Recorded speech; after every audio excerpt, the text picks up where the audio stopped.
Audio Jungle. En este video tutorial verás cómo es el funcionamiento del condensador evaporativo y cuáles son sus ventajas e inconvenientes en las instalaciones frigoríficas industriales que utilizan amoníaco. Mi nombre es Aurelio Cadenas y esto empieza ya.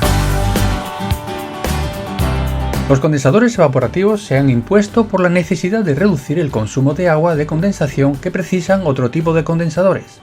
Se utilizan principalmente en grandes sistemas de refrigeración o en sistemas en los que la temperatura exterior es elevada. Como puedes observar en la imagen, se puede considerar como una torre de refrigeración explicada en la clase anterior, en cuyo interior se aloja el condensador de tubos con aletas. Todo el sistema está dentro de una envolvente que optimiza la circulación de aire que entra y evita pérdidas de agua por salpicaduras. El modelo de condensador evaporativo que ves en la imagen dispone de dos serpentines, uno superior por donde entra el refrigerante procedente de la descarga del compresor y otro inferior.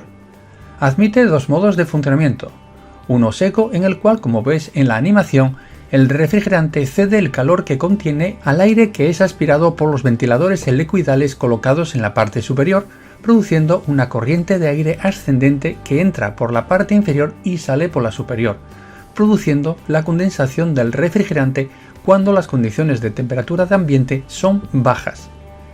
En cambio, cuando la temperatura de ambiente es alta, obligaría a condensar a una temperatura alta, aumentando la relación de compresión y disminuyendo la eficiencia energética de la máquina, concepto ya explicado durante el curso. En estas condiciones es cuando pasa a trabajar a modo húmedo, poniéndose en funcionamiento el bombeo de agua desde el estanque inferior a las toberas pulverizadoras colocadas sobre la batería inferior del condensador, como ves en la imagen. Sobre las toberas van colocadas un separador de gotas que reduce considerablemente el agua que pueda ser arrastrada por el aire y mandada a la atmósfera. La masa de aire ascendente que se desplaza a contracorriente con la del agua pulverizada va a producir la vaporización de parte del agua, para lo cual absorberá calor del resto del agua enfriándola. Este agua fría, al caer sobre la propia superficie caliente del serpentín del condensador, absorberá calor latente enfriándola también. Además, tiene lugar un intercambio de calor sensible con la citada superficie del serpentín por parte del agua no vaporizada que retorna al depósito. Ambos fenómenos originan el enfriamiento del serpentín y, en consecuencia, la condensación y el enfriamiento del refrigerante que circula por su interior. Por otro lado, el aire saturado de humedad atraviesa la batería del condensador superior, produciendo el enfriamiento o desrecalentamiento del refrigerante en su primer tramo de tubería del condensador. En este tipo de condensadores, la temperatura del medio de enfriamiento permanece constante debido al cambio de estado que sufre parte del agua, siendo la temperatura que reinará alrededor de los tubos de la batería del condensador aproximada a la temperatura del aire saturado de salida. Además, la temperatura del agua pulverizada tiende a ser igual a la del aire saliente saturado de humedad, una vez la máquina haya alcanzado su régimen de trabajo. Para una temperatura seca exterior de 39 grados centígrados y 45% de humedad relativa, la temperatura húmeda es de 28,5 grados centígrados.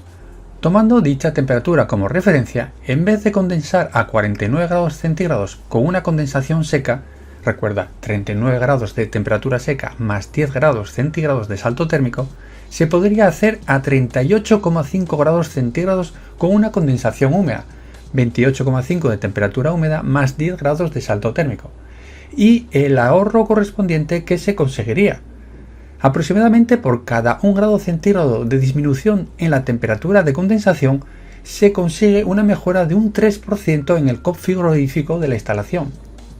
A la temperatura del agua del recipiente, el calor latente de vaporización del agua es aproximadamente de unos 2.433 kJ por kilo, lo que significa que cada kilogramo de agua evaporada permitirá al condensador evacuar una cantidad de calor de 2.433 kJ. Pero por curiosidad, ¿te imaginas cuál es la cantidad de agua evaporada en una hora para un condensador evaporativo cuya potencia térmica a evacuar es de 100 kilovatios? Mira, la cantidad de agua que puede pasar a vapor será, en el mejor de los casos, la necesaria hasta que el aire alcance el estado saturado y ya no pueda contener más vapor de agua, y por lo tanto no pueda evaporarse más agua. Dicha cantidad dependerá del estado higrométrico del aire, siendo mayor cuanto más seco esté el aire, es decir, que cuanto menor sea la humedad relativa del aire, mayor cantidad de agua se podrá evaporar. Pues bien, debes saber que el caudal de agua evaporado, expresado en kilos por segundo, viene dado por el cociente entre la potencia térmica a evacuar, expresada en kilovatios, y el calor latente de vaporización, cuyo valor es aproximadamente para la temperatura del agua en el recipiente de 2433 kilojulios por kilo. Al sustituir los valores, obtendrás que por cada segundo se está evaporando 0,411 kilos de agua. Por lo tanto, si lo multiplicas por una hora, o sea, por 3600 segundos, resulta una cantidad de agua evaporada de casi 148 litros, suponiendo que un litro pese 1 kilo. En la práctica se toman 1,5 litros de agua evaporada a la hora por kilovatio de potencia térmica evacuada en el condensador. El rendimiento de los condensadores evaporativos depende de la humedad relativa del aire, que como es lógico, cuanto menor sea, mayor será el rendimiento del condensador, ya que el aire al estar con menos humedad se podrá evaporar más cantidad de agua y por consiguiente absorberá más cantidad de calor. La temperatura de condensación del fluido, que cuanto mayor sea, más cantidad de calor evacúa el condensador.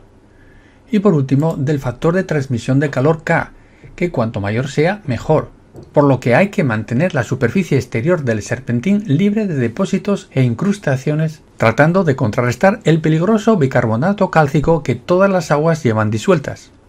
Para saber la potencia térmica que proporciona un condensador evaporativo, voy a emplear el software gratuito CoolPak.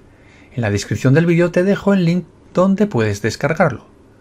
Para ello voy a considerar una instalación frigorífica industrial trabajando con refrigerante R717, o sea, amoníaco, de tipo inundada para una potencia frigorífica total en evaporadores de 600 kilovatios y una temperatura de evaporación de -8 grados centígrados. El aire de ambiente tiene una temperatura seca de 39 grados centígrados y 45% de humedad relativa. Con estos dos datos puedo conocer la temperatura húmeda del aire, que son 28,5 grados centígrados. Por consiguiente, la temperatura de condensación, empleando un condensador evaporativo, estará 10 grados por encima, o sea, que condensará a 38,5 grados centígrados. Una vez abierto el programa, pulsas en la pestaña Análisis del ciclo y seleccionas el ciclo número 2, que corresponde al ciclo de una etapa con evaporador inundado. En la ventana que aparece haces clic en OK. Ahora en el menú lateral haces clic en Especificaciones de ciclo y vas introduciendo los datos del ciclo frigorífico de la instalación. Primeramente introduzco la temperatura de evaporación, que va a ser de -8 grados centígrados, la temperatura de condensación de 38,5 grados centígrados, con un subenfriamiento de 5 grados. La tasa de recirculación de refrigerante en el evaporador la voy a fijar en 4, es decir, que el caudal en el evaporador será 4 veces mayor al requerido. Esto es lo habitual en evaporadores inundados para aumentar la eficiencia en la transmisión de calor. El refrigerante utilizado es amoníaco, la potencia de enfriamiento la pongo a 600 kilovatios y por último el recalentamiento no útil, que será de 5 grados. El resto de parámetros lo dejo como está, hago clic en calcular y el resultado, como ves, es que el condensador evaporativo tiene que evacuar una potencia térmica de 776,2 kilovatios.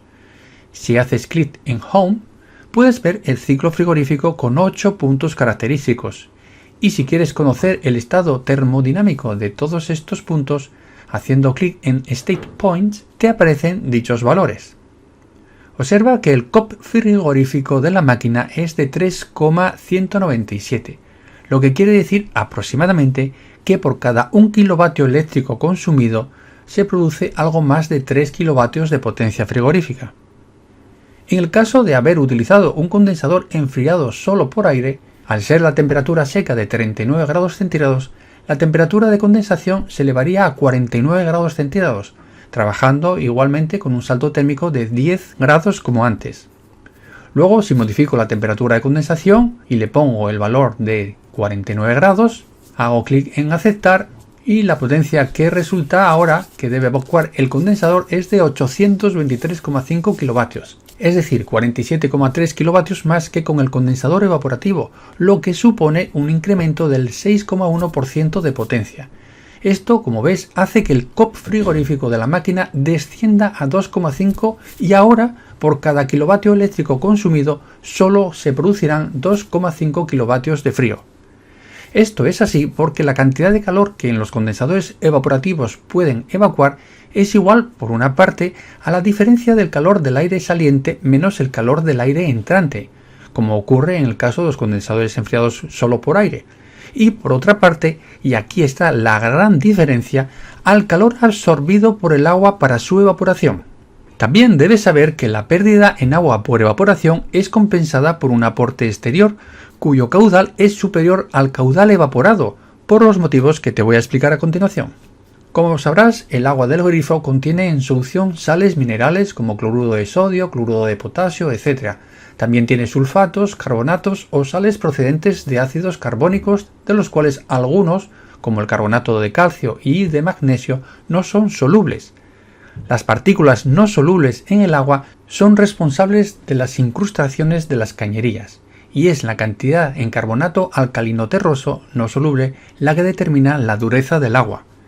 Como ya te he dicho, el nivel en el recipiente es mantenido por la aportación de agua, pero como solo se evapora agua, las sales minerales permanecen en el recipiente. Eso significa que si únicamente se reemplazara el agua evaporada, la dureza del agua del recipiente aumentaría sin parar.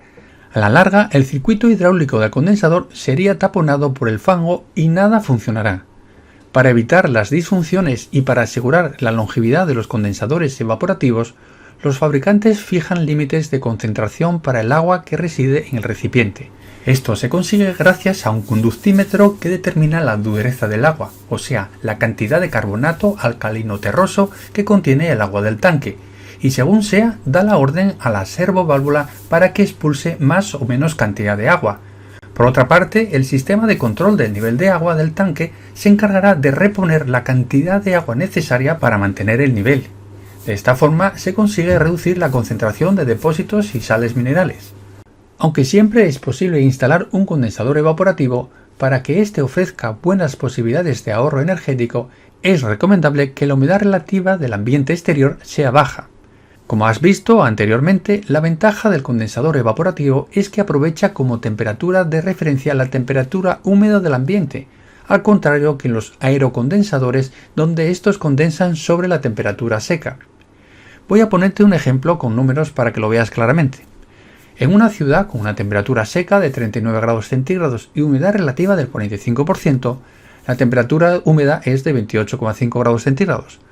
Luego, con un condensador enfriado por aire, se puede condensar a 49 grados centígrados, mientras que con un evaporativo lo hacemos a 38,5 grados centígrados, es decir, podemos condensar 10,5 grados por debajo de lo que lo hacemos con un aerocondensador. Sin embargo, otra ciudad donde las condiciones son diferentes, por ejemplo, con una temperatura seca de 36 grados centígrados y humedad relativa del 70%, en este caso la temperatura húmeda es de 31 grados centígrados, por lo que con un condensador evaporativo solo podemos condensar a 41 grados centígrados, es decir, 5 grados por debajo de lo que podemos hacerlo con un aerocondensador. Así pues, ya no se ve tan claramente la ventaja de instalar un condensador evaporativo y probablemente pueda ser más económico instalar un aerocondensador si la potencia a evacuar no supere los 450 o 500 kilovatios. En cualquier caso, siempre habrá que estudiar cada situación concreta y las condiciones de diseño para decantarse por uno u otro sistema. La utilización del enfriamiento evaporativo en las instalaciones frigoríficas conduce a dos tipos de emisiones al aire de ambiente.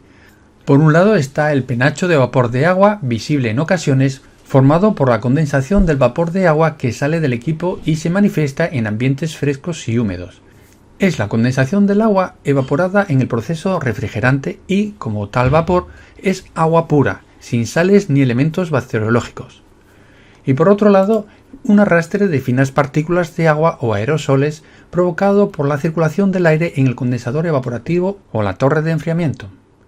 Estas gotitas arrastradas poseen la misma composición que hay en la balsa del equipo y en el circuito de refrigeración, y son por lo tanto susceptibles de expulsar al ambiente sales disueltas, sólidos en suspensión, biocidas y microorganismos.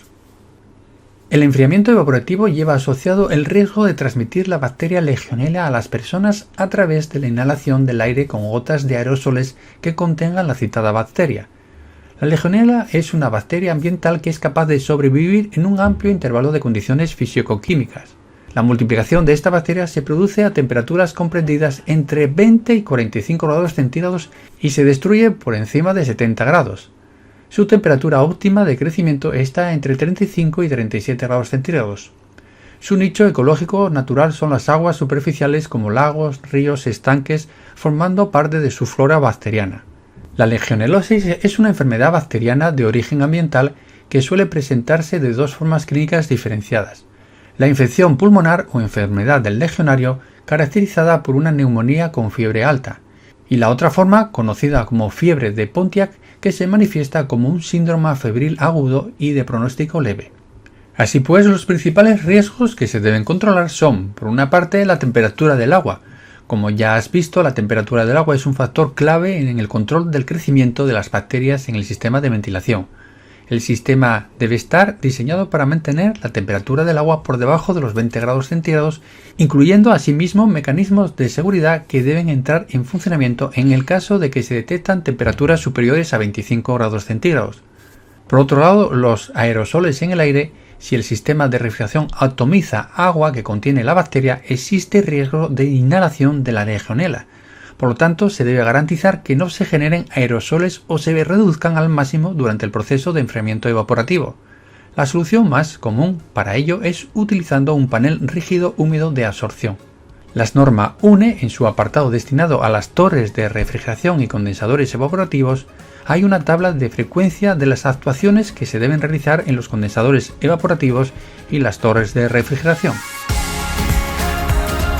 Bueno, gracias por tu atención hasta el final del vídeo. Si tienes alguna pregunta que hacerme, no dudes en escribírmela abajo en los comentarios. Espero que te haya gustado. Si es así, por favor dale al me gusta, pulgar arriba, y si no quieres perderte ninguno de mis videotutoriales, debes suscribirte a mi canal y no olvidarte de activar la campanita. Gracias y hasta el próximo vídeo.